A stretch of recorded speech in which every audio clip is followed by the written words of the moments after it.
Hi friends, ఈరోజు నేను చెప్పాలనుకున్న విషయం ఏంటంటే ఆలోచనలు. మన ఆలోచనలు ఎలా ఉంటాయి? సానుకూలంగా ఉంటాయా, ప్రతికూలంగా ఉంటాయా?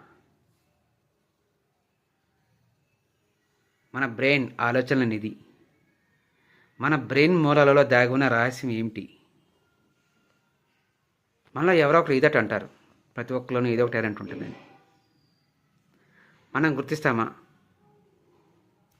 మనలో దాగి ఉన్న ఆ రహస్యాన్ని? మన ఆలోచనలు ఎలా ఉంటాయి? మనకు తగినట్టుగా అనుకూలంగా ఆలోచిస్తామా?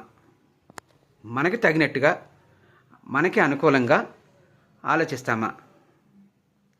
భావి తరాలకు బాటలు వేసి సమాజానికి సరిపడేలా ఆలోచిస్తామా? లేదా